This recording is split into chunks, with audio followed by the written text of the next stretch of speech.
Hello my dear friend, कैसे हैं आप सब। आप सबको अपकमिंग नवरात्रि की बहुत ज़्यादा शुभकामनाएं। नवरात्रि आने वाली हैं, शारदीय नवरात्रि रहने वाली हैं और आप सबके दिमाग में ना एक थोड़ी सी कन्फ्यूज़न होगी कि आखिर जो ये शारदीय नवरात्रि है कब से स्टार्ट हो रही है, ठीक है, कब होगा, ठीक है, और इस वर्ष जो है किस चीज़ पे माता आ रही है, मतलब कि माता की सवारी कौन सी रहने वाली है।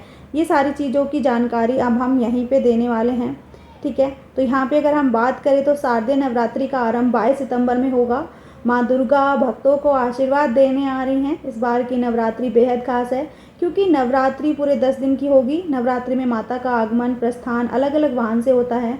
तो अब मैं बताने वाली हूँ कि इस बार माता रानी का जो वाहन है, ठीक है, वो जो है किस चीज़ पे माता रानी पधारेंगी। तो यहाँ पे शारदीय नवरात्रि का पहला दिन जिस वाहन से माता आती हैं उसके हिसाब से ही अगले एक अनुमान लगाया जाता है कि वो कैसा रहने वाला है। तो ये जानते हैं माता रानी का वाहन कौन सा रहने वाला है।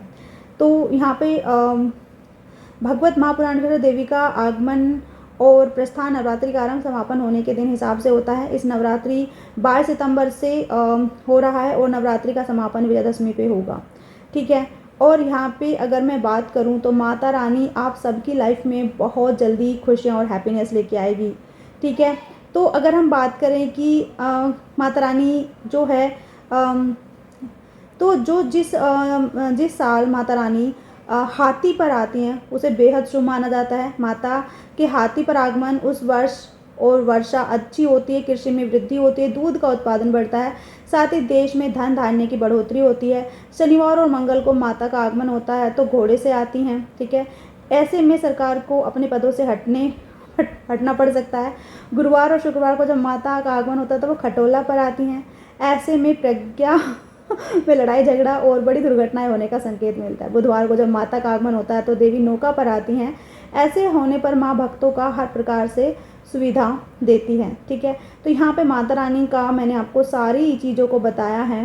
तो बहुत अच्छा यहाँ पे जो है मुझे दिखाई दे रहा है कि माता रानी जो है इस समय आप सबकी मनोकामना पूरी करेंगी और माता रानी जो है वो आपकी सारी दुविधाओं को दूर करेंगी। माता रानी के लिए कमेंट में जय माता दी जरूर लिखिएगा और माता रानी को आप किस वाहन पे देखना चाहते हैं, माता रानी से प्रार्थना कीजिएगा कि वो उस वाहन पे आए, है ना। तो एक बार ये वाली चीज़ें करने में कोई बुराई नहीं है। तो माता रानी का आगमन किस वाहन पे होगा ये मैं अपनी अगली वीडियो में आपको बताऊंगी।